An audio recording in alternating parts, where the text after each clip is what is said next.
बाबर ने इसको ले लिया पर्सनल, फिर बाबर ने मार दी सेंचुरी। ये ऐसा अवार्ड है जो दुनिया भर में कुछ very few people are able to achieve this। ये अट्रैक्टिव मार्केट इसलिए थी कि मार्केट जो है वो बड़ा लो ट्रेड कर रही थी। फॉर्मूला मिल्क में सबसे इम्पॉर्टेंट चीज़ ये होती है कि वो इन्फेक्शन बहुत जल्दी पकड़ लेती है। सिर्फ 3 टेररिस्ट अटैक्स में डेथ्स हुई है, जिनको हम काफ़ी हद तक उन लोगों तक पहुंच भी गए।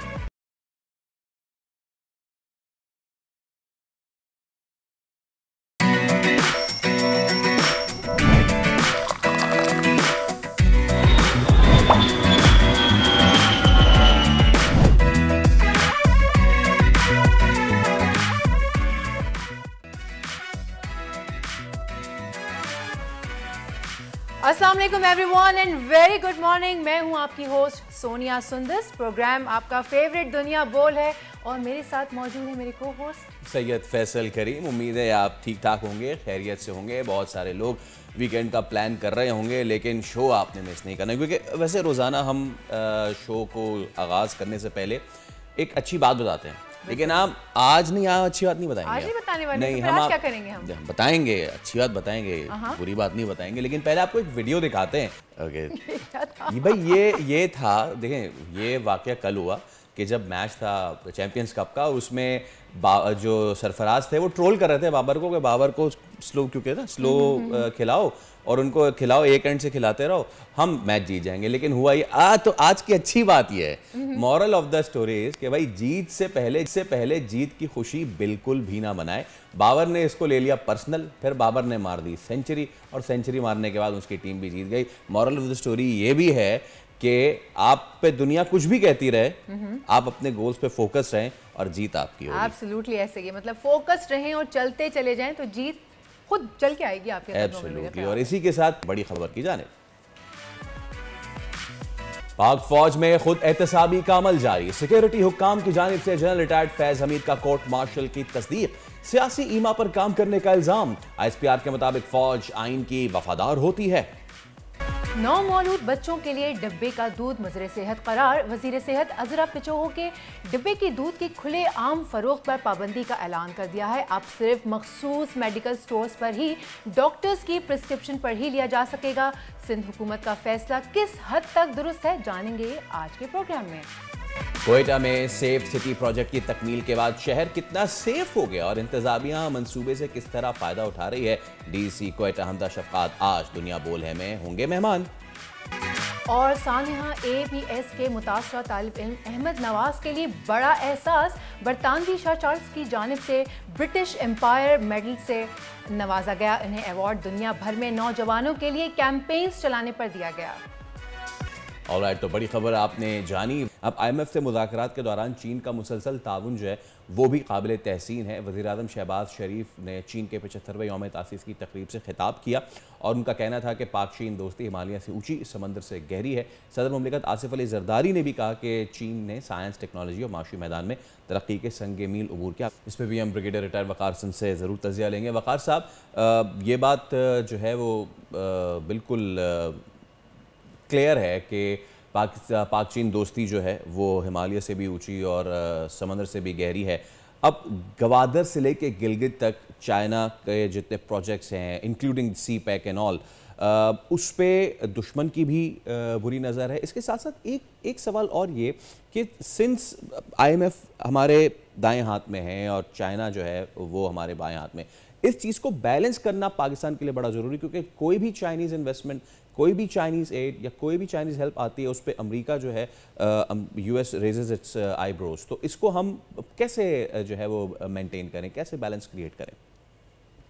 आई थिंक ये जो चैलेंज है मल्टी अलाइनमेंट का, ये सब मुल्कों को दरपेश है।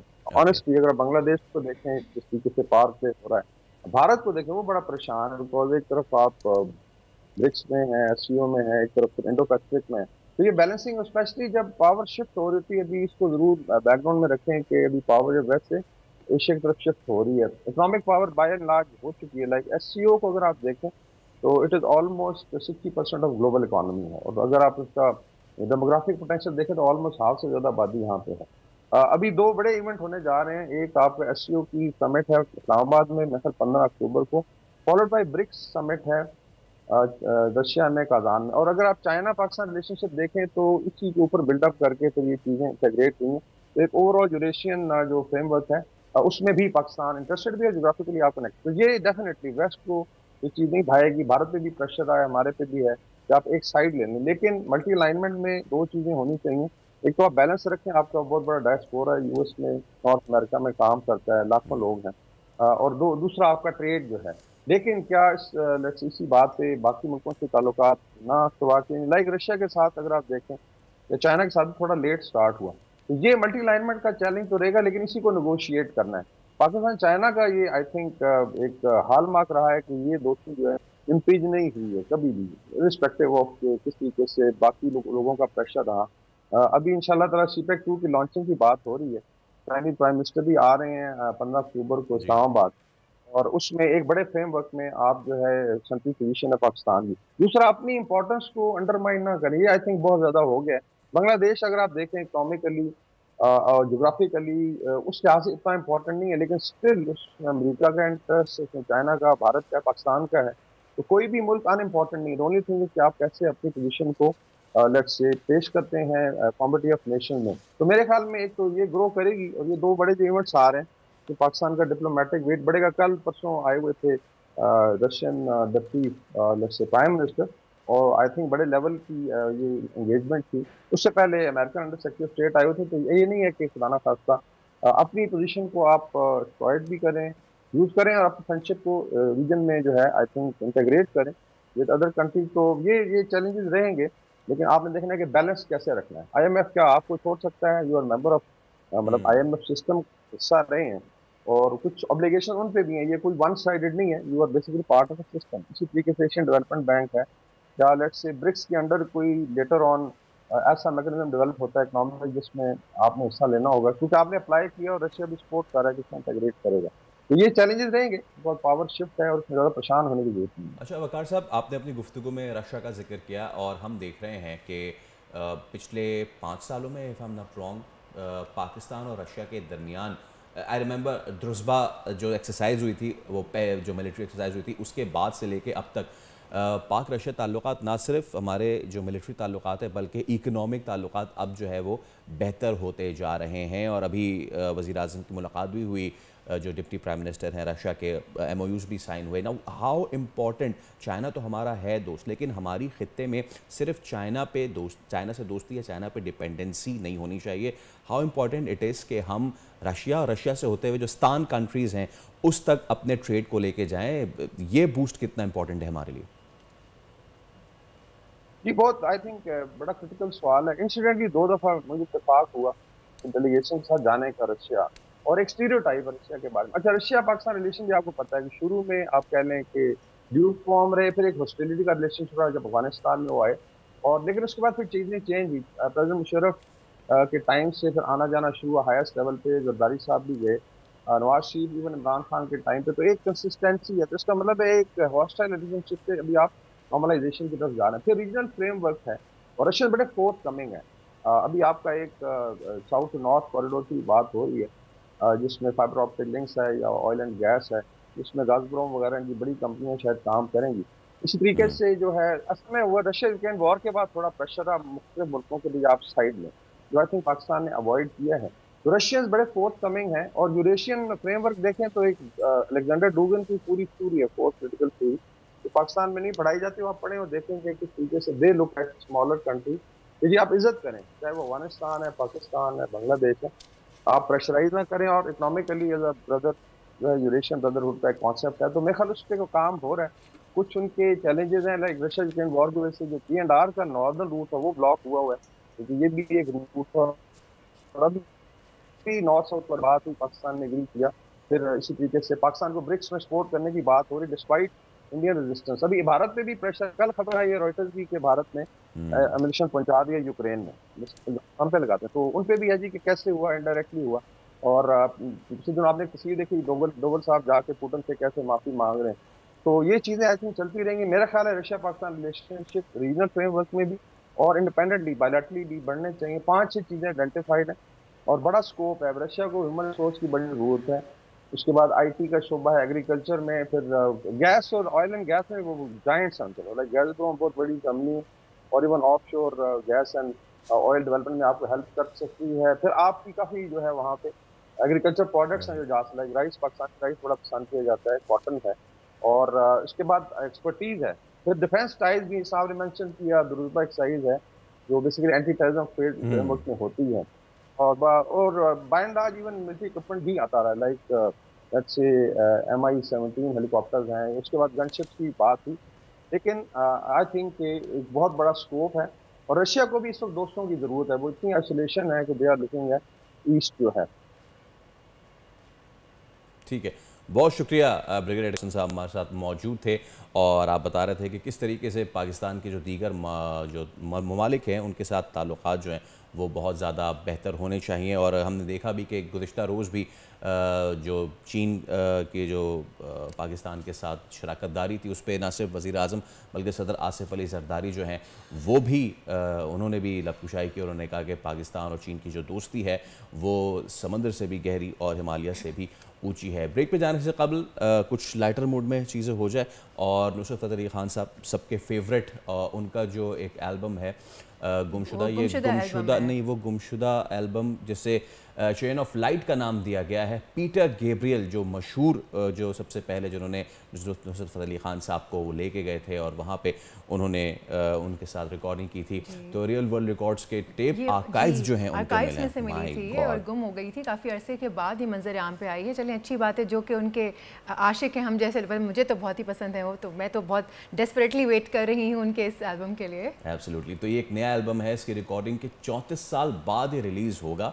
ये लेबल जिस पर नुसरत फ़तेह अली ख़ान ने 1989 में दस्तखत किए थे, इसके बाद 90 की दहाई में उनके साथ आलमी तौर पर सराही जाने वाली एल्बम्स का एक सिलसिला शुरू किया था, तो ये भी जो है अब रिलीज़ होने जा रही है। नुसरत साहब की तो क्या ही बात है, लेकिन अब वक्त हो जाता है एक ब्रेक का। ब्रेक के बाद वापस आते हैं और प्रोग्राम का सिलसिला यहीं से बढ़ाते हैं। Let's take a break.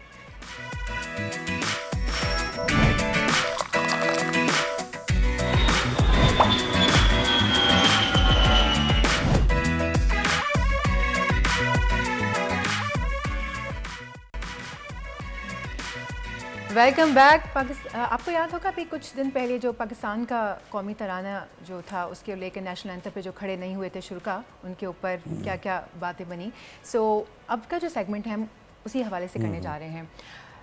ये जो मामला हुआ था अफ़गान काउंसिल जनरल की इनकी जो वजाहत आई थी उसको मुस्तरद कर दिया गया था। पेशावर में 12 रबीउल अव्वल को जो मुनक़िद हुई रहमतुल आलमीन की कॉन्फ्रेंस, उसमें शरीक अफ़गान काउंसिल जनरल और उनके साथी ने पाकिस्तान का कौमी तराना शुरू होने पर दीगर जो शुरा थे उनके साथ एहतरामन खड़े होने से अजनाब बढ़ता था, जिसके बाद दफ्तर ख़ारजा की तरफ से वजाहत तलब की गई थी। इस मामले पर बात कर लेते हैं, हमारे साथ मौजूद है former ambassador to UAE and Libya Sitara Imtiaz Jamil Ahmed Khan sahab. Jamil साहब गुड मॉर्निंग, सबसे पहले तो थैंक यू सो मच। और मेरा एक सवाल ये है कि यही अफ़गान हुक्काम से लेके क्रिकेट टीम तक, जब वो पड़ोस भारत में होती है और उनका जब कौमी तराना बजता है तो उस पर तो वो खड़े होते हैं, लेकिन हमारे यहाँ पाकिस्तान में इनकी ये मंतक कि जी उस तराने में मौसीकी है इसलिए उसके अदब में खड़े नहीं होंगे, ये हज़म हुई आपको उनकी जो उज़र है?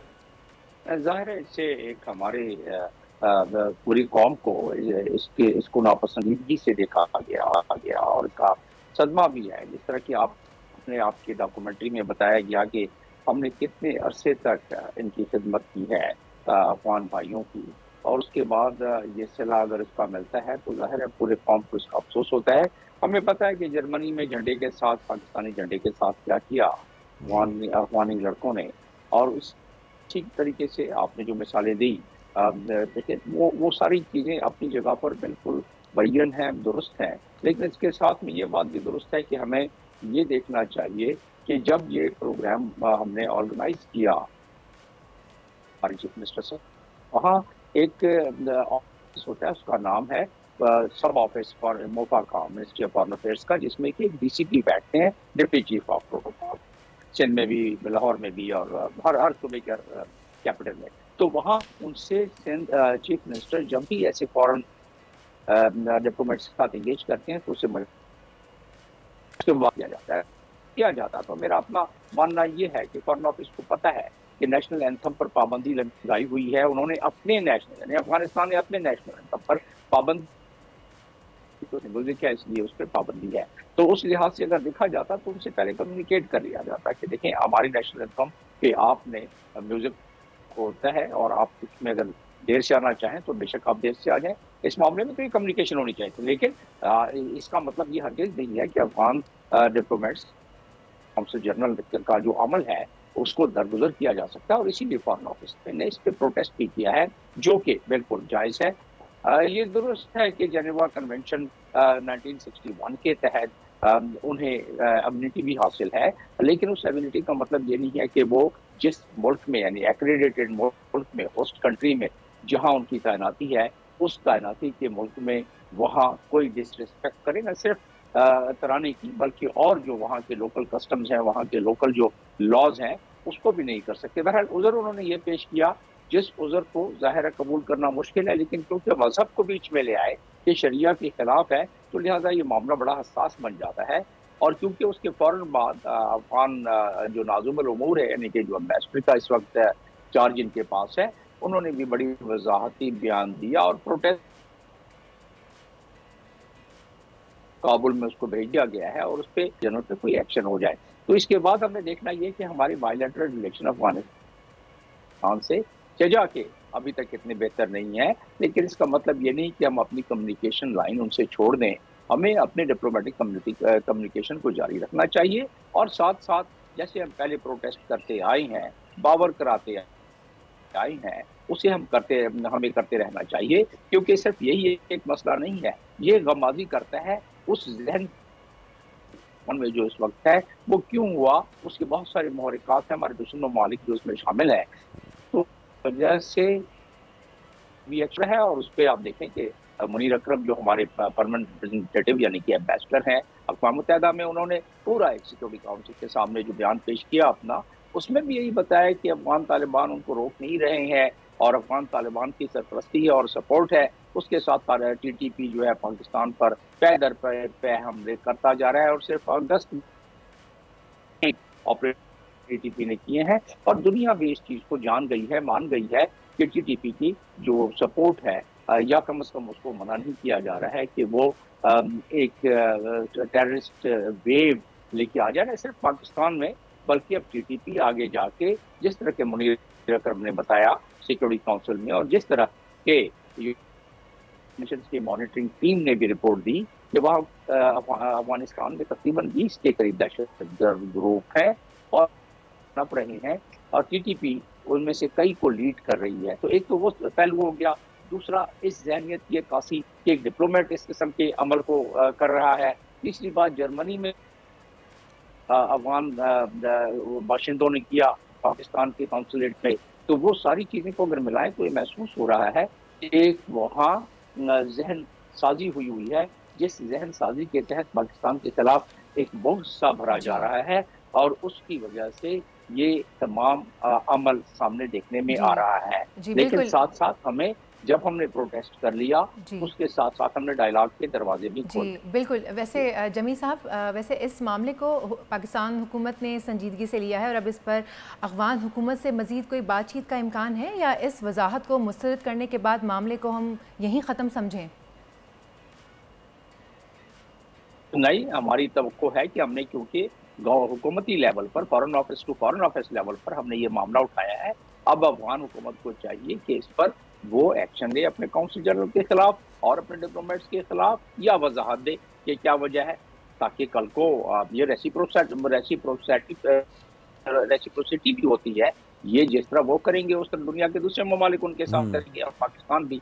तो ये मामला आगे चल के इसको हमें हल करना पड़ेगा और इसको हल करना पड़ेगा डिप्लोमेटिक चैनल से, क्योंकि इसके कॉन्सिक्वेंसेज जो है स्ट्रेन रिलेशन भी हो जाते हैं, इसके कॉन्सिक्वेंसेज इंटरनेशनल अफगानिस्तान के लिए खुद कि इंटरनेशनल उनकी रेपुटेशन जो पहले है उससे मजीद ख़राब हो जाएगी और उसके साथ साथ जो डिप्लोमेटिक कर्टसी और प्रोटोकॉल दुनिया में वज़ा किए गए हैं उसकी खिलाफ वर्जी से वो अफगानिस्तान के डिप्लोमेट्स जहाँ जहाँ हैं उनके लिए प्रॉब्लम होगी। यहाँ तक के जो कस्टमरी लॉ है इंटरनेशनल उसमें दिया गया है कि जब नेशनल एंथम बजाया जाए तो झंडे के तरफ ठीक है, जमील साहब हमारे साथ मौजूद हैं और अब ये मामला जो है वो बहुत ज़्यादा तूल इसलिए भी पकड़ता जा रहा है क्योंकि जब बात होती है पाक अफ़गान ताल्लुकात की तो ये आज से मामलात नहीं है। जमील साहब, अब सवाल मेरा ये है कि ये सिर्फ एक पहला वाक़या नहीं है ना, इससे पहले आप खुद जर्मनी का जिक्र कर रहे हैं, वहाँ पे जो कुछ हुआ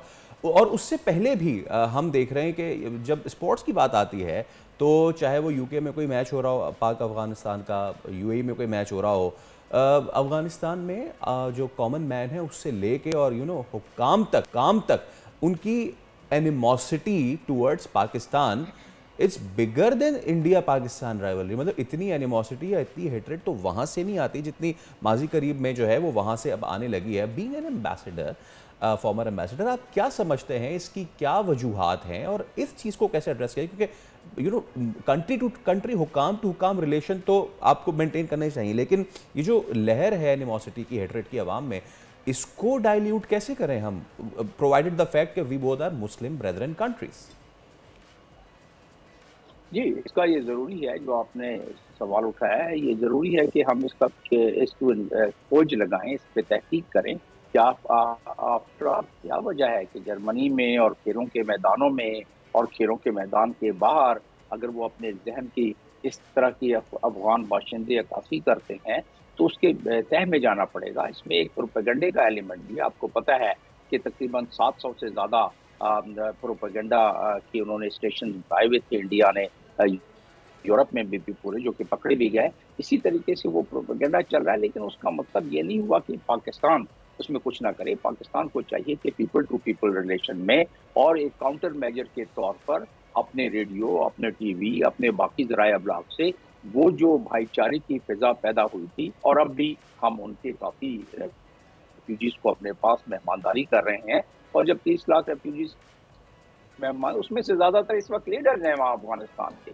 तो ऐसी बात होनी चाहिए कि उन्हें इस चीज़ का, उनके बच्चे बाल बच्चे भी अभी भी रह रहे हैं यहाँ, तो उन चीज़ों को जहन में रखते हुए हमें वहाँ एक काउंटर मेजर लेना चाहिए थ्रू कम्युनिकेशन, थ्रू मीडिया, और साथ साथ पीपल टू पीपल रिलेशन, साथ साथ exchange of various delegations, including cultural exchange, including other exchanges. तो उसकी वजह से वो जहन से लोगों को पता तो पड़े कि पाकिस्तान जो है वो एक मुस्लिम मुल्क है, उन्होंने कितनी खिदमत अंजाम दी हैं अफगानियों की बुरे वक्तों में। जब उनको पता पड़ेगा तो उस जहन साजी को जो पॉइजन किया गया है उसमें कमी आ सकती है। और साथ साथ हुकूमत से के लेवल पर तो अफगान तालिबान के साथ जो है, दरअसल मैं देखता ही हूँ कि कुछ कमाईगी हमारी तरफ से भी रह जाती है कि जिस हैंडलिंग में, जिस तरीके से हमने खिदमत अंजाम दी और जिस तरीके से अफगान तालिबान हमारे दोस्त थे, अब वो दोस्ती जो है हमारी मध्यम पड़ गई या दुश्मनी में क्यों तब्दील होने दें हम? हमें उस पर मजीद एफर्ट भी करना चाहिए डिप्लोमेटिक साइड पर भी,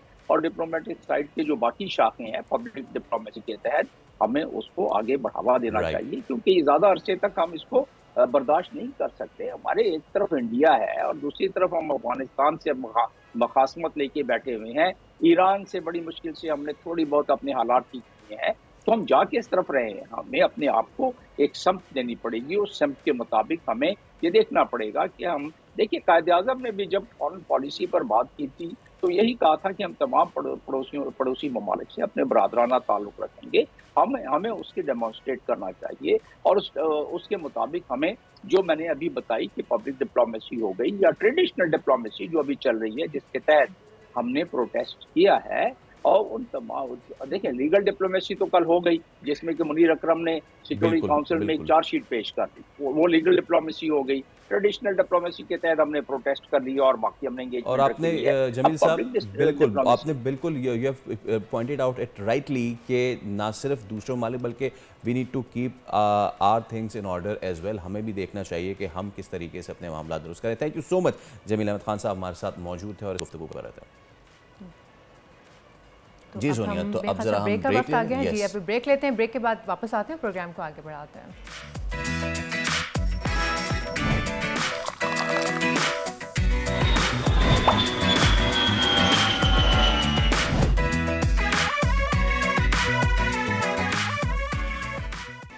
फिर आपको कहते हैं दुनिया बोले में खुशामदेद, और हम सबको याद है साना APS पेशावर, और बार बार उसका तस्करा भी हमारे दिलों को जो है वो छलनी कर देता है।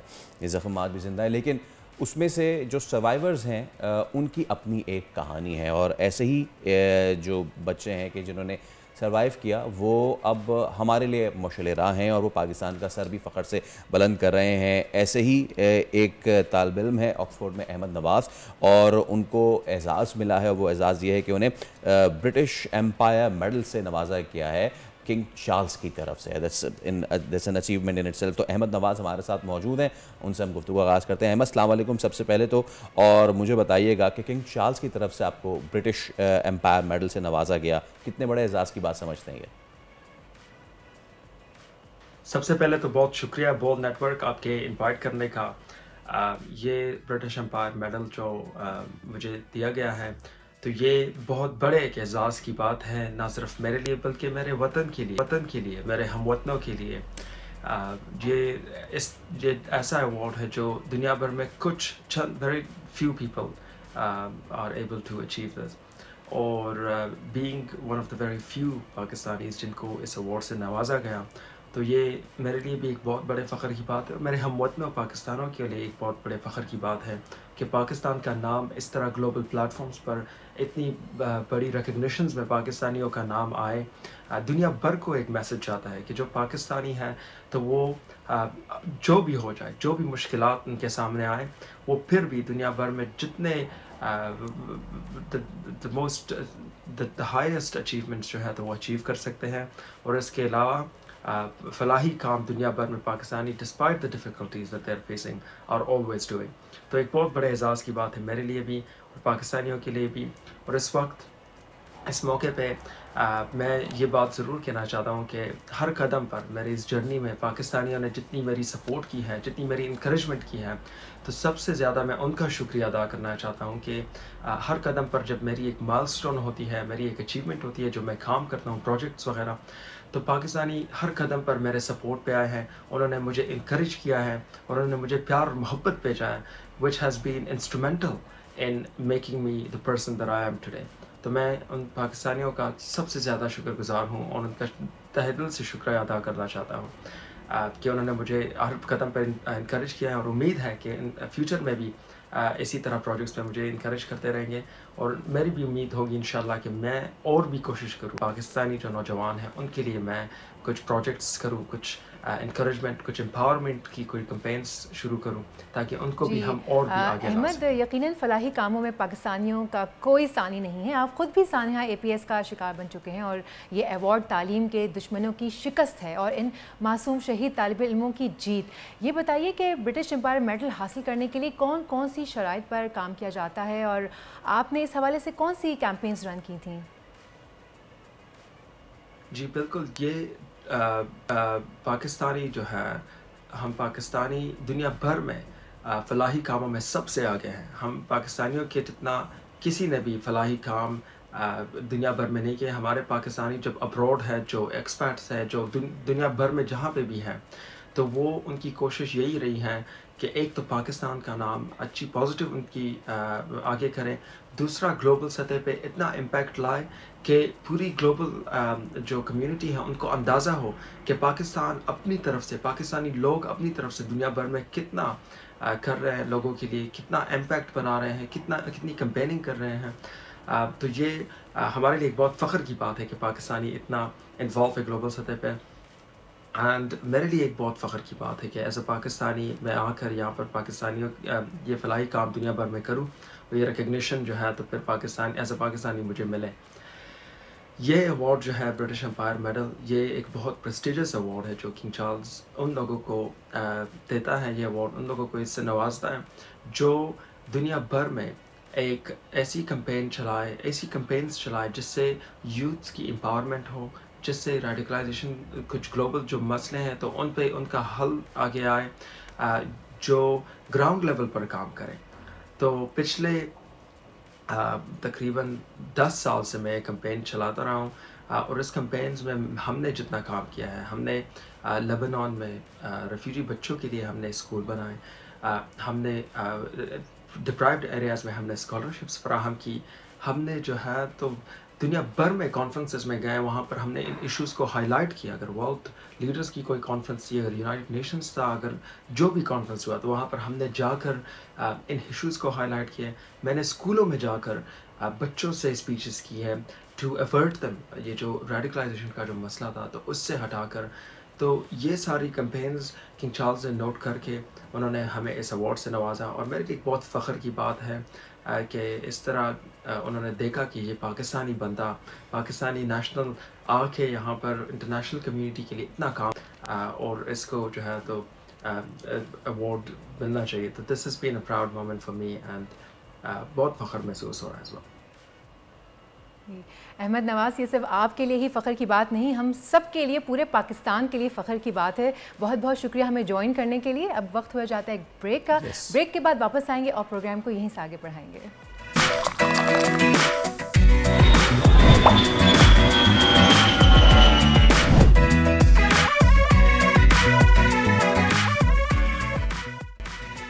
ऑलराइट, एक बार फिर आपको कहते हैं खुशामदीद दुनिया बोल है में। और आजकल पाकिस्तान के जो कारोबारी होराइजन है उससे बड़ी अच्छी खबरें आ रही हैं। अच्छा? और हाँ, आपने इतना सार्कास्टिक का अच्छा अच्छी खबरें आ रही, वो भी पाकिस्तान की मईशत से। ऐसा कैसे मुमकिन है? ऐसा मुमकिन हो रहा है। अब वो मुमकिन हुआ कल जब पाकिस्तान स्टॉक मार्केट में एक नया रिकॉर्ड बना है और बहुत ही मजबूत रुझान था। एक मौके पे 100 इंडेक्स 1539 पॉइंट्स का उसमें इजाफा हुआ।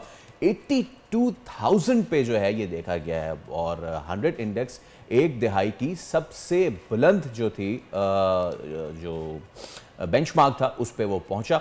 और बैरूनी खरीदारी पर बंद होने के बाद अब अमरीकी मौशी जरीदा ब्लूमबर्ग, उसका कहना था पाकिस्तान स्टॉक एक्सचेंज 2024 में दुनिया की बेहतरीन मार्केट रही है। वाह। प्रोवाइडेड द फैक्ट कि इतना कुछ हुआ, इतना पॉलिटिकल टर्मोइल और इतने उतार चढ़ाव। तो इस सब पे ज़रा हम बात कर लेते हैं। हमारे साथ मौजूद हैं director Pakistan stock exchange Ahmed Chinoy sahab. सबसे पहले अस्सलाम वालेकुम, बहुत शुक्रिया आपने वक्त दिया। ब्लूमबर्ग इज इटसेल्फ सेइंग कि पाकिस्तान स्टॉक मार्केट जो है वो साल 2024 के में दुनिया की बेहतरीन परफॉर्मिंग मार्केट है। कितनी ज़बरदस्त बात है ये हमारे लिए? बिस्मिल्लाहिर्रहमानिर्रहीम, आपका बहुत बहुत शुक्रिया।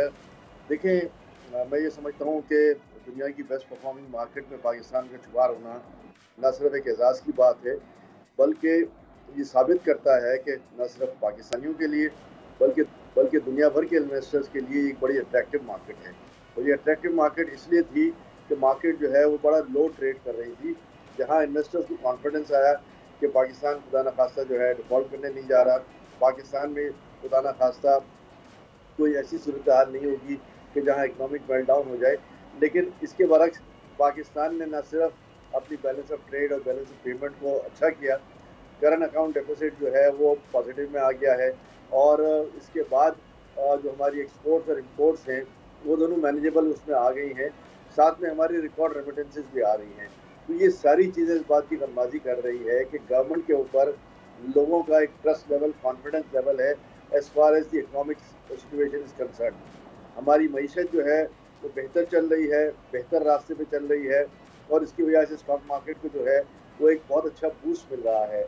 आज भी ये इन्वेस्टर मार्केट है, आज भी लोग आ सकते हैं, आज भी बहुत सारे जो स्क्रिप्ट्स हैं उसमें बहुत बड़ी गुंजाइश हमें नज़र आती है और हम ये समझते हैं कि लोग अगर सोच समझ कर और देख कर इन्वेस्टमेंट करें तो कोई वजह नहीं कि ये इनके लिए बड़ा फ्रूटफुल साबित हो। दूसरी अहम वजह जो है जो मैं आज ये समझता हूँ कि एक तो इंटरनेशनली इंटरेस्ट रेट का गिरना, पाकिस्तान के इंटरेस्ट रेट का तकरीबन 5% गिरना, 22.5 से 17.5 पे आना, और इसके बाद दूसरी सबसे बड़ी वजह यह है कि पाकिस्तान में जो इन्फ्लेशन की शरह है वो कहाँ 28% और 32% की हम बातें कर रहे थे और आज हम 10-11% पे खड़े हैं और कोर इन्फ्लेशन कहते हैं 9.5% पे है। तो ये सारी चीज़ें मिलकर इन्होंने स्टॉक मार्केट को बूस्ट किया है।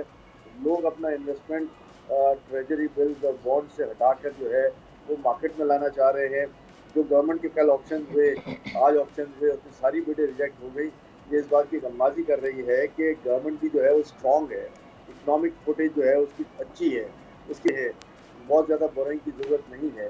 तो ये सारी चीज़ें मिलकर जो है वो उसने मार्केट को बूस्ट किया है और मार्केट जो है वो बेस्ट परफॉर्मिंग मार्केट के ज़मरे में आ गई है।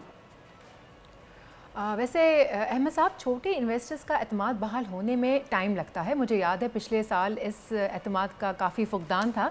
आप क्या समझते हैं छोटे सरमायाकारों की जो मार्केट में वापसी हुई है और इसकी कामयाबी में इन छोटे इन्वेस्टर्स का क्या अहम किरदार है? देखिए, मैं समझता हूँ कि ये वो वक्त है कि छोटा इन्वेस्टर भी आए, स्टॉक्स में, स्क्रिप्ट्स में देखभाल के इन्वेस्टमेंट करे और जो डिविडेंड यील्डिंग शेयर्स हैं उसमें चांस ले, बजाय इसके कि वो अननोन स्क्रिप्ट में चांस ले। बहुत सारी अननोन स्क्रिप्ट्स हैं जो आपने पिछले दिनों देखा होगा कि 1 रुपये और 2 रुपये में चल रही थी, वो 10-12 रुपये की हो गई। तो उनकी रैशनल भी देखनी होती है कि उनकी रैशनल सही है कि नहीं है। छोटा इन्वेस्टर जो है वो फूक के कदम रखता है, स्टडी उसकी अच्छी होती है, तो मैं समझता हूँ कि छोटा इन्वेस्टर भी जो है वो मार्केट में आ जाए। अहमद साहब, तकरीबन 8.5 में 8.7 करोड़ डॉलर्स की मालियत के शेयर्स खरीदने का अमल किसी भी मार्केट के लिए कितना हौसला अफजा है, और जो छोटा कारोबारी तबका है उसको भी इससे फ़ायदा होगा? देखिए, मैं समझता हूँ कि पाकिस्तान की एक बहुत छोटी मार्केट है और इसमें 8.7 मिलियन डॉलर्स का आना जो है वो एक खुशैन बात भी है और मार्केट पे एक ट्रस्ट लेवल, कॉन्फिडेंस लेवल की भी बात है।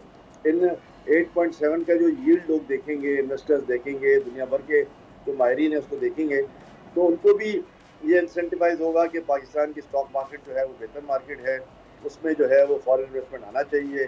फिर रेरा अकाउंट में एक सहूलत ये है कि आप जितना भी स्टॉक मार्केट में डॉलर लाते हैं उसको डॉलर टर्म्स में डिविडेंड के साथ वापस ले जा सकते हैं।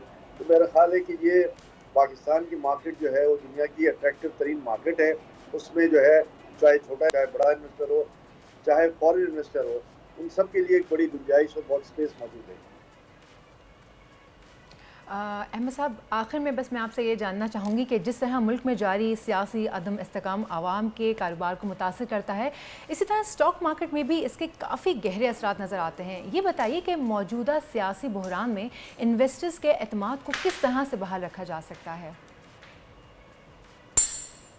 देखिए, आपने बिल्कुल वजह फरमाया। ये सियासी अदम इस्तेकाम जो है न सिर्फ स्टॉक मार्केट को बल्कि माशी तौर पर मुल्क को बदहाल कर देता है और इसकी वजह से बड़े नुकसान होते हैं। लेकिन चूँकि ये थर्ड वर्ल्ड कंट्री है, इसमें इस किस्म के सियासी बहरान आते रहते हैं। जो इन्वेस्टर है वो अपना इन्वेस्टमेंट जो है वो यहाँ पर ला के करता है और फिर जब उसको ये श्योरिटी हो कि कहीं डिफ़ॉल्ट का कोई चांस नहीं है और मुझे अपनी पूरी रकम वापस ले जाने की आसानी से इजाज़त होगी, तो मैं समझता हूँ कि इन्वेस्टर ज़रूर मार्केट में आता है, मार्केट में आएगा और आगे जाके जो है वो स्टॉक मार्केट को मैं ज़्यादा बढ़ते हुए भी देख रहा हूँ, अच्छा डिविडेंड यील्ड भी देख रहा हूँ और अच्छा कैपिटल यील्ड भी देख रहा हूँ। इस वक्त जो लोगों को डिविडेंड यील्ड मिल रहा है, बिलखुसूस बैंकिंग सेक्टर में, फूड सेक्टर में, इंजीनियरिंग सेक्टर में और ऑयल सेक्टर में भी आप कह लें, फिर फर्टिलाइज़र अपनी जगह पे अच्छा परफॉर्म कर रहा है, सीमेंट ने भी अच्छा परफॉर्म किया है। तो ये सारे सेक्टर्स ने मिलकर जो है वो मार्केट को एक स्ट्रेंथ दी है और स्ट्रेंथ को देखते हुए तो पोटेंशियल इन्वेस्टर्स हैं, चाहे वो लोकल हों चाहे वो फॉरेनर्स हों, वो ज़रूर इस मार्केट का रुख करते हैं। अहमद शनाया साहब, thank you so much for your time और उम्मीद करते हैं कि पाकिस्तान स्टॉक मार्केट जो है वो दिन दोगुनी रात चौगुनी इसी तरह तरक्की करती रहे, हाई डिविडेंड यील्ड होती रहे और हम दुआ ये भी करते हैं कि जो पाकिस्तान स्टॉक मार्केट वाली जो सड़क है चुंदरीगढ़ रोड वो भी बन जाए तो उससे भी ज़रा फ़ायदा हो जाए। अभी एक ब्रेक ले रहे हैं, ब्रेक के बाद दोबारा हाजिर होंगे। Stay with us.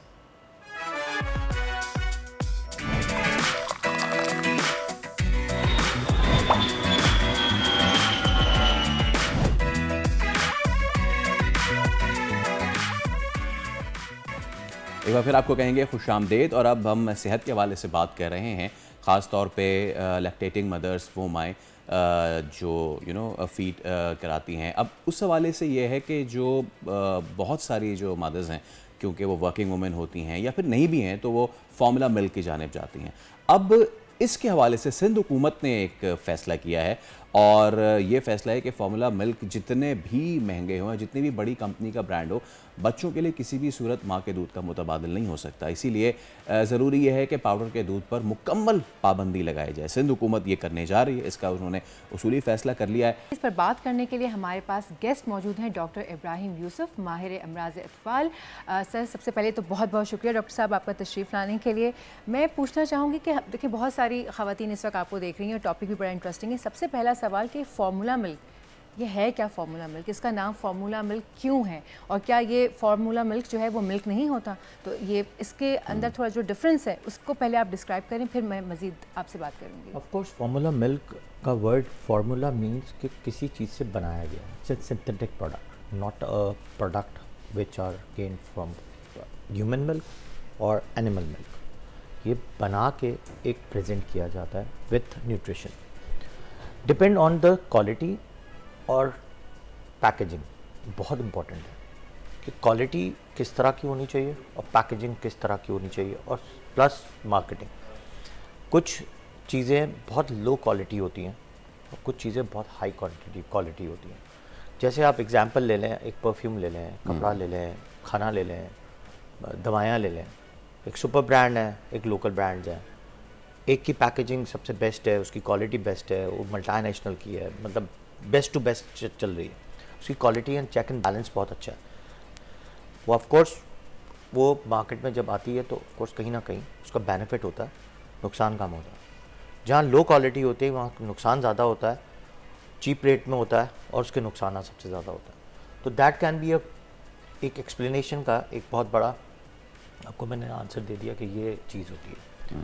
Formula milk में सबसे इम्पॉर्टेंट चीज़ ये होती है कि आपकी सबसे ख़तरनाक चीज़ ये होती है कि वो इन्फेक्शन बहुत जल्दी पकड़ लेती है, क्योंकि वो सिंथेटिक प्रोडक्ट है। सिंथेटिक प्रोडक्ट का मतलब होता है कि अगर आपने एक चीज़ थोड़ी देर के लिए भी खुली छोड़ दी, या उसमें हवा लग गई, या उसमें गंदे हाथ चले गए, या उसकी मैन्युफैक्चरिंग बनाने का तरीका सही नहीं हुआ, इन्फेक्शन कंट्रोल नहीं होता। That because of us, of all the areas of दुनिया में, वहाँ पे इन्फेक्शन कंट्रोल के लिए इसको बेनिफिटरी प्रोवाइड नहीं किया जाता। कहते हैं कि नहीं, ये नहीं देना चाहिए, क्योंकि अगर आप कंपैरिजन टू मदर मिल्क करें या फार्मूला मिल्क करें, इन्फेक्शन, नॉन इन्फेक्शन, यहाँ इन्फेक्शन है या नॉन इन्फेक्शन है, यहाँ एवरी टाइम अवेलेबल है, गर्म करने की ज़रूरत नहीं है, फ्री ऑफ कॉस्ट है, यहाँ कॉस्ट है, गर्म करने की ज़रूरत है, इन्फेक्शन कंट्रोल नहीं है। तो ये बहुत सारे फैक्टर्स हैं जिसकी वजह से हम उसको एसोसिएटेड बहुत बड़ी मार्केट में नहीं कर सकते, जब तक कि बहुत बड़ी मजबूरी ना हो जाए कि हमें उसको प्रोवाइड करना पड़े। जब तक हम we can not prescribe this type of. अच्छा, अब जो सिंध गवर्नमेंट ने ये फैसला किया कि जब इस पर मुकम्मल हम बैन करने जा रहे हैं, मैं ये जानना चाहूँगा डॉक्टर साहब, बाकी दुनिया में क्या होता है? जो तरक्याफ्ता ममालिक है वहाँ पे क्या फार्मूला मिल्क इसी तरीके से इस्तेमाल किया जाता है जिस तरह हमारे यहाँ होता है? वहाँ पे very good answer, very good question है। इसका आंसर भी बड़ा ज़बरदस्त है। दुनिया में हर जगह फार्मूला मिल्क को तरजीह दी जाती है, क्योंकि depend on the mother working. बाहर की दुनिया में मदर वर्किंग जो है वो 95% है। यहाँ पे ऑफ कोर्स पहले शायद 5% थी, 10% हुई, और 50 से अबव परसेंटेज ऑफ मदर जो है वर्किंग कर रही है। बट यहाँ पे वही वाली बात है, क्वालिटी एंड द सैचुरेशन के किस तरह का सैचुरेटेड मिल्क आप दे रहे हैं। मिल्क को नहीं कह सकते of course, that is not milk, it's in formula. लेकिन जहाँ बहुत सारी मजबूरियाँ होती हैं वहाँ कहीं ना कहीं आपको वो डेफिसिट को पूरा करना होता है। एग्जाम्पल लेते हैं, अगर आप खाना खा रहे हैं तब भी आपका आयरन नहीं बढ़ रहा, सब कुछ कर रहे हैं, विटामिन डी नहीं बढ़ रहा, तो what the doctor will do? The doctor will advise iron and vitamin D in the supplements. Sometimes your magnesium goes down. आजकल बहुत चल रहा है, आपकी बायोटिन कम हो जाता है। तो what your dermatologist says कि आपके बाल उतर रहे हैं तो विटामिन ई अलग से लेना है, बायोटिन लेना है, but a good quality medicine. The word is good quality. दुनिया में जो फार्मूलाज होते हैं उनका बहुत बड़ा चेक एंड बैलेंस है, और चेक एंड बैलेंस का बहुत इंपॉर्टेंट है। मुझे लगता है कि ये जो सिंध हुकूमत का फैसला है बहुत अच्छा फैसला है, बट द फैसला should be in the region of the quality. Okay, check and balance, ठीक है। अगर बहुत अच्छा ग्रेडेड फार्मूलाज हैं तो ऑफ कोर्स कहीं ना कहीं आप डेफिसिट में ज़रूर आपको प्रिस्क्राइब करना पड़ता है, क्योंकि बहुत सारी मजबूरियाँ होती हैं। माँ का इंतकाल हो गया जी, माँ इज़ वेरी सिक, माँ के ब्रेस्ट में जो है इन्फेक्शन हो गया, माँ के दूध में कहीं ना कहीं इन्फेक्शन हो गया, मिल्क प्रोडक्शन ही नहीं हो रही है, मिल्क प्रोडक्शन नहीं हो रही, बहुत बड़ा आजकल का बहुत बड़ा फुकदान है। प्लस साथ में माँ की तबीयत ख़राब है, माँ एंटी साइकोटिक ड्रग्स पे है, माँ एंटी ब्लड प्रेशर की मेडिसिन पे है। बहुत सारी वजूहत हैं जिसमें हम ये चीज़ें थोड़ी सी अवॉइड करते हैं। तो यहाँ पे भी एक कॉन्ट्राडिक्ट आ जाता है, यार एडवाइस करना है या नहीं करना।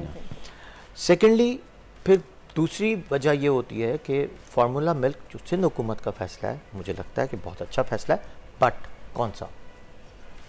कौन से फार्मूला पे बैन लगाना चाहिए, ये बहुत इंपॉर्टेंट है, एक सवालिया निशान है। जब हमने प्रैक्टिस शुरू की होगी तो ऑफ कोर्स मदर मिल्क हमेशा हर जगह फर्स्ट एडवाइजेबल फीड है, बट एक ज़माने में एक दो मिल्क की कंपनियां थी, फार्मूला फीड की कंपनियां थी, जो चेक एंड बैलेंस के साथ ये फीड करती थी with a very good high quality of 10 packs and everything. आजकल आपने देखा होगा लूज पैक में आ रहे हैं, इससे इन्फेक्शन कंट्रोल नहीं हो सकता। और इन्फेक्शन कंट्रोल के साथ साथ देखें आपको बनाने का तरीका, फिर पानी, फिर बॉटल, फिर निपल, फिर फीडर, इसकी सबसे ज़्यादा स्टेलाइजेशन का बहुत बड़ा मैटर है। आपने वही वाली बात वेस्टर्न की बात कर दी, अगर वेस्टर्न में यही चीज़ है तो वहाँ पे इन्फेक्शन कंट्रोल बहुत ज़्यादा है, ये यहाँ पे इन्फेक्शन कंट्रोल नहीं है। प्लस साथ में यहाँ पानी का बहुत बड़ा फैक्टर है बनाना, मिक्सिंग करने का।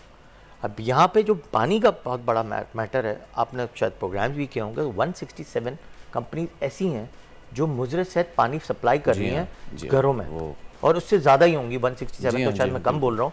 मुझे तो लगता है कि जब से बाइकआउट का सिलसिला चला है, इस पर मुझे तो लगता है 500-600 कंपनियां जो हैं खुल गई हैं, जो हर घरों में पानी ये वाला सप्लाई करती हैं, जिसको मैं कहता हूँ लो क्वालिटी वाटर।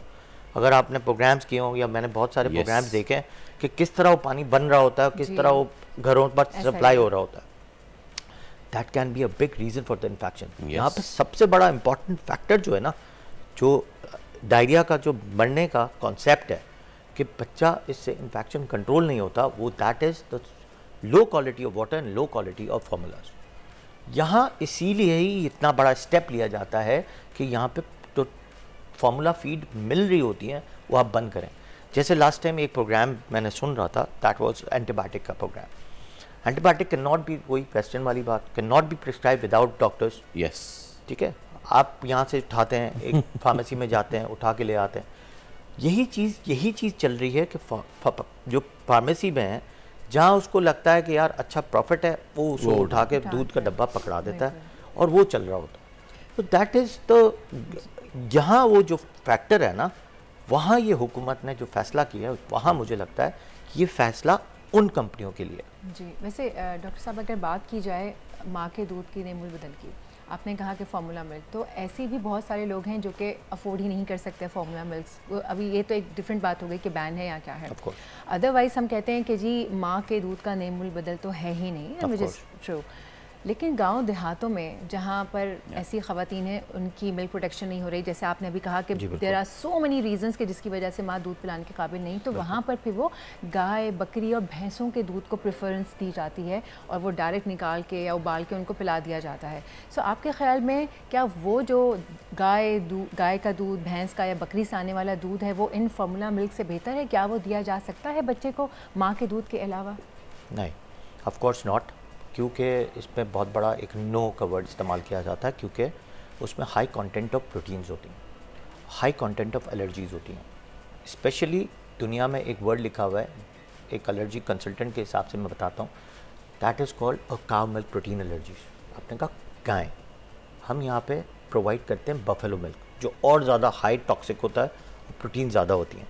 वो कहते हैं ना कि जब जानवर ह्यूमन का मिल्क नहीं पिलाते हैं, तो हम जानवरों का मिल्क अपने छोटे छोटे बच्चों को कैसे पिला सकते हैं? एक छोटा बच्चा है, उसकी साइजेस और प्रोटीन बहुत छोटा है, और जो काव मिल्क या बफेलो मिल्क का प्रोटीन का साइज बड़ा है, of course they can not feed that protein inside the other protein. तो हमारा जो सबसे बड़ा फैक्टर होता है ना, कि अगर एक भैंस का दूध बच्चों को पिलाया जाए तो उसमें सबसे ख़तरनाक चीज़ आयरन डेफिशिएंसी हो जाती है, विटामिन डी डेफिशिएंसी हो जाती है, ब्लीडिंग फैक्टर बढ़ जाते हैं स्टूल में। ब्लीडिंग डिसऑर्डर की वजह से अल्सरेशन हो जाती है, यहीं इन्फेक्शन कंट्रोल नहीं हो सकता। ऑफ कोर्स जहाँ पे एक बैन लगा था कि दूसरी माओं का दूध ना पिलाया जाए, सुन्नत के हिसाब से आप दूसरी माओं का दूध ऑफ कोर्स शेयर कर सकते हैं, खानदान में हो, आप हायर कर सकते हैं। दुनिया में लोग हायर करते हैं, तो माँ का दूध नहीं है, दूसरे ममालिक में आप जाते हैं तो आप हायर करते हैं किसी औरत को जो आपके बच्चों को दूध पिलाती है, वो सुन्नत भी है। तो of course that can be A alternate way, और वो बहुत सेफेस्ट तरीका होता है दूध पिलाने का। तो वो भी बहुत इंपॉर्टेंट फैक्टर है जो हमारे यहाँ ऑफ कोर्स चीज़ पे मना किया गया। तो ऑफ कोर्स हम इस पर कोई बहस नहीं कर सकते, बट स्टिल जो दुनिया में है वो हमारा हमें लोगों को बताना ज़रूरी है। बिल्कुल। दूसरा इम्पॉर्टेंट फैक्टर ये है कि टॉप फीड को हाईलाइटेड नहीं करना चाहिए ऑफ कोर्स, क्योंकि वो एक सबसे चीज़ जो है इसमें ख़तरनाक चीज़ वो है lactose intolerance, protein intolerance, infection intolerance, infection control नहीं हो सकता। ये सारी चीज़ें हैं जिसकी वजह से एब्सोल्युटली जो हम उनको मना करते हैं। देखें, जो पढ़े लिखे लोग हैं उसमें भी दो कैटेगरीज हैं। एक पढ़ा लिखा जो है वो हाइजीन का ध्यान रख रहा है, एक पढ़ा लिखा बहुत है मगर हाइजीन का ध्यान नहीं रख रहा। तो ऑफ कोर्स उसके डॉक्टर्स के विजिट्स बढ़ते हैं। माँ के दूध से डॉक्टर्स के विजिट सबसे कम होता है, इन्फेक्शन कंट्रोल होता है, इम्यूनिटी बहुत परफेक्ट होती है, माँ की बाउंडिंग होती है, प्लस साथ में माँ को सबसे ज़्यादा फ़वाइद होते हैं। माँ का साइज़ दोबारा अपने साइज़ पे आ जाता है, माँ को ब्रेस्ट कैंसर के जो इफ़ेक्ट्स हैं वो सबसे कम होते हैं, माँ के हार्मोन लेवल्स बिल्कुल एक्यूरेट होना शुरू हो जाते हैं विदिन 3-4 मंथ्स। तो ये बहुत सारे फ़वाइद हैं जो माँ के भी हैं और बच्चे के भी हैं। तो ये इम्पॉर्टेंट है कि हमें हमेशा जो है मदर फीड ही एडवाइस करनी होती है जब तक कि बहुत ज़्यादा मजबूरी का सामना ना करना पड़े। कमिंग अगेन बैक टू ये फॉर्मूला वाली चीज़, अब डॉक्टर साहब मार्केट में हमारे यहाँ क्या चल रहा है इस पर, ये मैं आपसे ज़रूर जानना चाहूँगा, क्योंकि सिंध हुकूमत है तो इसको डायरेक्ट कहा भाई मुज़र सेहत, dangerous for health. That means कि ये सारी चीज़ें जो है वो ठीक नहीं चल रही हैं। क्या कुछ हो चुका है अब तक फार्मूला मिल्क की इस इंडस्ट्री में, और कितना ज़्यादा ये डेंजरस है, और क्वालिटी के वाले से भी बताएं कि हम कैसे ऑपरेट कर रहे हैं इसको, क्योंकि आपने जो बात की बड़ी डेंजरस है। एक तो फार्मूला मिल्क का लो क्वालिटी होना, उसको आप मिक्स कर रहे हैं लो क्वालिटी पानी में जो हमारे घरों में आ रहा है, this is havoc for children. इसीलिए छोटे बच्चे की डेथ्स हो जाती हैं, आपने सुना होगा, बहुत छोटे डायरिया के साथ होती है और अनमैनेजेबल डायरियाज होते हैं और वो अनकंट्रोल होता है। और मैंने देखा है जब भी आपको कहीं ना कहीं इन्फेक्शन कंट्रोल मिलेगा तो उसका कहीं ना कहीं ताल्लुक जो है वो बॉटल फीड का होगा, और वहाँ आपकी इन्फेक्शन कंट्रोल नहीं हो सकता। और मैंने देखा है कि पैसिफायर्स, बॉटल्स, वो जिस तरह माएँ हाथ लगा रही होती हैं, जिस तरह बॉटल गिर गई फिर आपने मुंह में दे दी, फिर पैसिफायर की एक बात बता देता हूँ साथ साथ में, पैसिफायर पी गिरा, फिर हाथ में लिया और फिर मुंह में बच्चे के दे दिया। This is all infections. तो यहाँ इन्फेक्शन देखें, इन्फेक्शन कंट्रोल जब तक नहीं करेंगे, मैंने कहा ना पढ़े लिखे लोगों में भी दो कैटेगरीज हैं और जो लिटरेट है उनके भी जो है वो भी एक बहुत बड़ा फैक्टर है कि उनको समझाना बहुत बड़ा मसला है। अवेयरनेस की बात है, अवेयरनेस की बात है। देखें, आप लोगों का बहुत बड़ा समझ लें कि ये समझ लें एक सदका जारिया है कि आप इतनी बड़ी कम्युनिटी को जो है आप इतना बड़ा प्रोवाइड कर रहे हैं कि आप इतनी चीज़ें समझा रहे हैं, बट स्टिल कितने लोग समझते हैं, ये इंपॉर्टेंट है। कितने लोग, हम तो रोज़ बैठ के लोगों को समझा रहे होते तब भी वही सेम करके आ रहे होते हैं, बॉटल फीड छोड़ते ही नहीं, प्लस साथ में इन्फेक्शन कंट्रोल नहीं करते। बॉटल की कहानी सुना देता हूँ छोटी सी एक। लोग क्या करते हैं, बॉटल में दूध लिया, बनाया, रात को जो है दूध पिलाया, सुला दिया, अब साइड में बॉटल रख दी, सुबह सिर्फ पानी से खंगाला और दूध दोबारा बनाया और पिला दिया। That is a common thing for every women in the house, every women. अब वो कहे कि मैं स्टेलाइज किया नहीं किया, ये सब सिर्फ 20% ही सच होता है, 80% रॉन्ग होता है। इसीलिए डायरियाज होते हैं, इसीलिए नमोनियाज होते हैं, इसीलिए इन्फेक्शन कंट्रोल नहीं होता।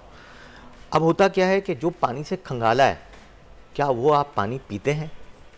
नहीं, नल का पानी हम पीते नहीं, बिल्कुल। तो जो पानी से आप खंगाल रहे हैं वो पानी तो इन्फेक्शन है।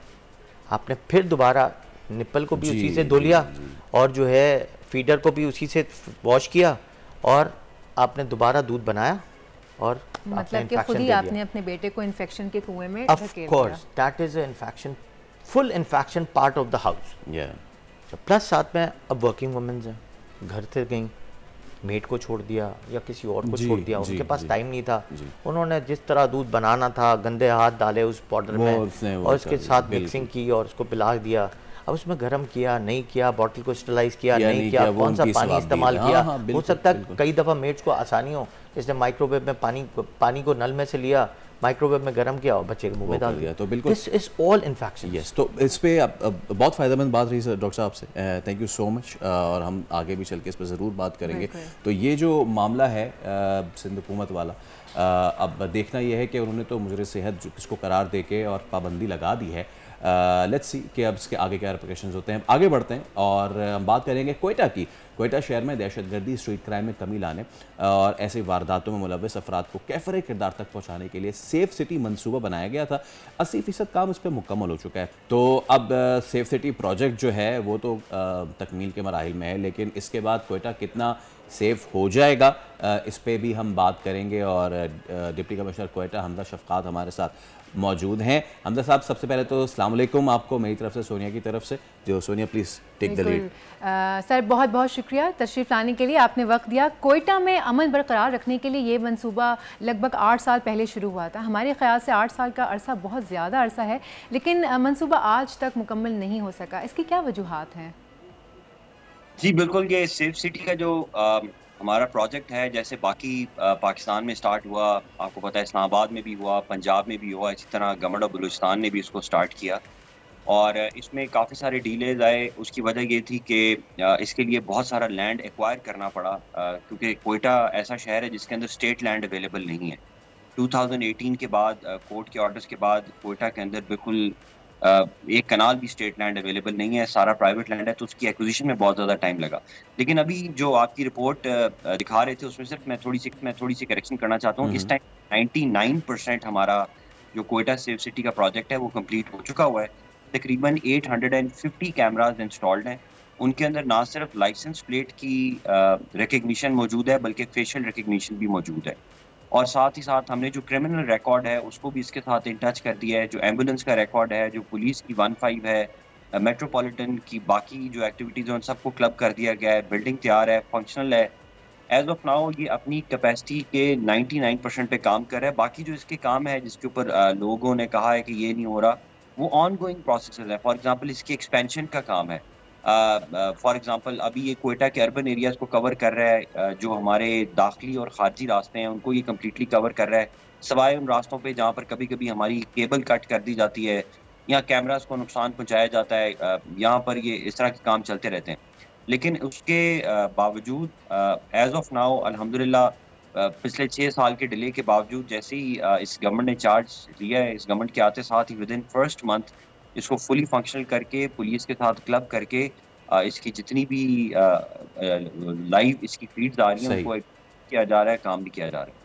अच्छा हमदा साहब, अब ये जो आपका प्रोजेक्ट है इसके लिए 1100 से ज़ायद कैमरास जो थे वो जो शहर के दाखिली और खारजी रास्तों पे जो है वो इंस्टॉल हुए।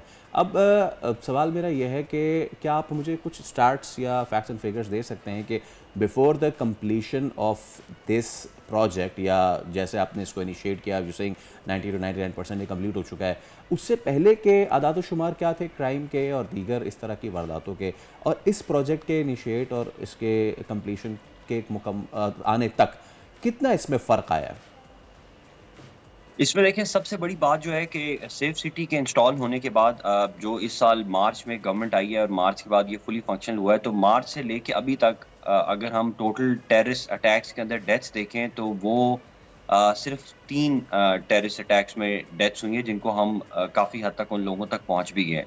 सेफ सिटी से पहले के अगर आप अटैक्स देख लें तो देवर मोर देन 20, अगर हर साल का डेटा कंपाइल किया जाए तो 20 से ज़्यादा इंसिडेंट्स और 20 से ज़्यादा कैजुअल्टीज़ जो हैं वो हुई हैं। अभी अल्हम्दुलिल्लाह पूरा मुहर्रम का जुलूस गुजरा, कोई इशू नहीं हुआ। ईद मिलादुन नबी लास्ट ईयर अगर आपको याद हो तो मस्तूम के अंदर अटैक की वजह से 50 के करीब शहादतें हुई।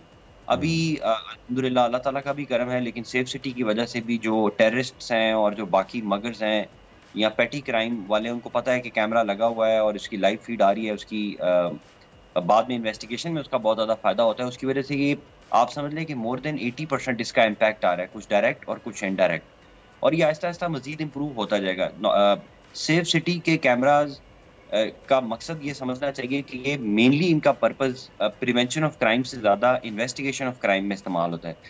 खुदा न खास्ता कोई अगवा हो जाए, कोई गाड़ी चोरी हो जाए, या जो दूसरा पेटी क्राइम मगिंग होती है या रॉबरीज होती हैं, उनके अंदर ये इन्वेस्टिगेशन में बहुत ज़्यादा काम आता है। प्रिवेंशन के ऊपर ज़ाहिर बात है 800 कैमराज हैं, तो 800 कैमराज, हर कैमरे के ऊपर लाइव उसके ऊपर बंदा नहीं बिठाया जा सकता जो 24 घंटे ये देखता रहे कि हो क्या रहा है। तो ये पोस्ट क्राइम इसकी अफादियत बहुत ज़्यादा है। प्रिवेंशन के ऊपर इसका सबसे बड़ा जो फ़ायदा है वो ये है कि जो हमारी टीम वहाँ पर अराउंड 30 के करीब हमारा स्टाफ होता है जो 24 आवर्स इसकी मॉनिटरिंग कर रहा होता है, वो किसी भी लम्हे इसको पॉइंट आउट करता है कि जी इस टाइम पर ये हो रहा है, इस टाइम पर ये हो रहा है, फौरी तौर पे चेक कर लें। तो उस तरह के क्राइम्स को भी रोकने में काफ़ी हद तक कामयाब हुआ है। सेफ सिटी के आने के बाद जो हमारे मैन होल्स बहुत ज़्यादा चोरी होते थे, उनमें बहुत ज़्यादा कमी आई है। हमारे स्ट्रीट लाइट की जो केबल थी वो बहुत ज़्यादा चोरी होती थी, उसमें कमी आई है। और जो प्रोटेस्ट, इलीगल प्रोटेस्ट हो रहे होते थे, उसकी लाइव कवरेज में कि वहाँ पर कोई वाकया ना हो, उसमें तो 100% हम सक्सेसफुल रहे हैं। और शफकात साहब, एक चीज़ और ये भी कि क्वेटा जो है और सूबा Balochistan, unfortunately you know it's been known कि वहाँ पे शोरिश और वहाँ पे इस तरह के वाक़यात, ये अब सेफ सिटी प्रोजेक्ट आपका जो है वो उसको ना सिर्फ रोक रहा है, बल्कि मेरा सवाल ये है कि क्या इस तरह के मज़ीद प्रोजेक्ट्स ना सिर्फ क्वेटा बल्कि अगर पूरे बलूचिस्तान में इनिशिएट किए जाएँ तो कितनी ज़्यादा हम एक्सपेक्ट कर सकते हैं कि जितने इस तरह के ऑनगोइंग मामलात हैं उन पे हम काबू कर सकते हैं आपके इस प्रोजेक्ट को एक प्रेसिडेंट लेके, एक पायलट लेके, बाकी पूरे बलूचिस्तान में भी अगर इसको इनिशिएट किया जाए तो? बिल्कुल, इसकी तो अफादियत से तो कोई डाउट ही नहीं है। जैसे आप पंजाब में भी देखते हैं, इस्लामाबाद में भी देखते हैं कि ना सिर्फ ये इन्वेस्टिगेशन में, फिर फर्दर ये ट्रैफिक कंट्रोल के अंदर भी इस्तेमाल किया जा रहा है, फाइन्स भी इससे इम्पोज किए जा रहे हैं, क्रिमिनल्स का रिकॉर्ड बनाया जा रहा है। इसीलिए अब कोयटा के बाद इसको, एक तो कोयटा को अभी तो सिर्फ अर्बन एरिया में इसको एक्सपेंड कर रहे हैं कि पूरे डिस्ट्रिक्ट में, फिर पूरी डिवीजन में आए, उसके बाद गवादर के अंदर इसको इंस्टॉल किया जा रहा है। बलूचिस्तान की जो पिक्यूलियरिटी है वो ये है कि पूरे बलूचिस्तान की जो 50% पॉपुलेशन है वो कोयटा डिवीजन में है। सिर्फ 8 हमारे सूबे के अंदर डिवीजन्स हैं, लेकिन उसकी जो 50% पॉपुलेशन है वो सिर्फ एक डिवीजन में है। और अगर आप कोयटा के साथ वाली डिवीजन को देख लें, जैसे कि रक्षान डिवीजन है, तो ये सिर्फ एक डिवीजन है जिसमें 1 कमिश्नर है और 4 डिप्टी कमिश्नर है, लेकिन इसका एरिया जो है वो पूरे केपी और फाटा से भी बड़ा है। यानी कि कहाँ पूरा खैबर पख्तूनख्वा पूरा सूबा जिसके अंदर फाटा भी है, उसके अंदर कोर भी बैठी हुई है, पुलिस है, CTD है, इस्लामाबाद के भी करीब है, पूरा एक सेटअप है। और कहाँ यहाँ पे उतना ही बड़ा एरिया है, लेकिन वहाँ पर सिर्फ 1 कमिश्नर और 4 डिप्टी कमिश्नर हैं जो पूरा डिवीजन चला रहे हैं। तो हमारे ये अंडरस्टैंड करना बहुत ज़रूरी है कि इतना मैस, इतना एक्सपेंडेड है। सिर्फ कोयटा ज़िला जो है वो इस्लामाबाद से 4 गुना बड़ा है साइज़ में। कोयटा जो ज़िला है सिर्फ अगर इस्लामाबाद से 4 गुना बड़ा है, और कोयटा से भी 4 गुना बड़ा पिशीन है जो कि मेरा दूसरा ज़िला है कोयटा डिवीज़न के अंदर, वो कोयटा से भी 4 गुना बड़ा है। और पिशीन की पॉपुलेशन जो है वो 8 लाख से भी कम है। तो इसी तरह अगर आप रक्षान की पॉपुलेशन देख लें जो कि पूरे केपी जितना बड़ा है, उसकी पॉपुलेशन इस्लामाबाद के DHA से भी कम है। तो इस तरह की लैंडस्केप के अंदर जिसमें पहाड़ भी हैं, फिर डेजर्ट भी है, फिर दरिया भी है, फिर शेल है, फिर फॉरेस्ट एरिया है, और इतने बड़े एरियाज के अंदर फिर सेफ सिटी की अफादियत कम हो जाती है, फिर इसमें स्नैप चेकिंग का ज़्यादा फ़ायदा रहता है। तो ऑल्दो कोयटा की हद तक, क्योंकि यहाँ पे पॉपुलेशन डेंस है, यहाँ पर हमने कोयटा के अंदर ही इंस्टॉल किया, उसके बाद हम गवादर में जा रहे हैं, लेकिन मेनली सेफ सिटी से ज़्यादा यहाँ पर स्नैप चेकिंग और मोबाइल की कवरेज, दूसरी किस्म के और टूल्स हैं जिससे हम लॉ एंड ऑर्डर को इम्प्रूव कर सकते हैं, उन पे काम किया जा रहा है। जी, मतलब कि इसी मंसूबे को आप अब डिफरेंट शहरों तक ले जाने के लिए तैयार हैं कि ये अप्रूव हो चुका है कि आप इसको गवादर और इसके अलावा सिटीज़ में लेके जाएंगे? जी बिल्कुल, गवादर के लिए तो हम लेके जा ही रहे हैं, लेकिन बाकी जगहों पे जैसा मैंने आपको बताया कि क्योंकि एरिया बहुत बड़े हैं, तो इन एरिया के अंदर ये 800 कैमरास लगाने से मसला हल नहीं होगा, क्योंकि वो 300 किलोमीटर का लंबा एरिया है। तो उसमें कैमरा से ज़्यादा होता है कि आप बजाय इसके कि पूरा एक सेफ सिटी हो, छोटी छोटी स्नैप चेकिंग की पोस्ट हों, लेवीज की चेक पोस्ट हों, FC की चेक पोस्ट हों, और वो कैमरा से कवरेज हों, तो उनके ऊपर ज़्यादा फोकस। ठीक है, थैंक यू सो मच। हमदा शफकात साहब हमारे साथ आप मौजूद थे, इस तरह के आपने काम किया। हम उम्मीद करते हैं किसी तरह पूरे क्वेटा नहीं पूरे बलूचिस्तान में इस तरह का हो, ताकि अमन व अमान हमारी अव्वलीन तरजीह है। और आज जुम्मे का दिन भी है भाई, तो हाँ प्लीज़ आप कुछ कहना चाह रही हैं? मैं चाहती हूँ सिर्फ क्वेटा में ये महदूद ना हो या गवादर तक, कि पूरे पाकिस्तान में होना चाहिए। हाँ, क्योंकि दैट सी बात है, पूरे पाकिस्तान में अमन व अमान है। तो जैसा कि मैं कह रहा था कि भाई जुम्मे का दिन है, आज के शो से इजाज़त दीजिए, हमें अपनी दुआ में याद रखें। अब आपसे मुलाकात होगी मंडे को, जब तक के लिए अल्लाह हाफ़िज़।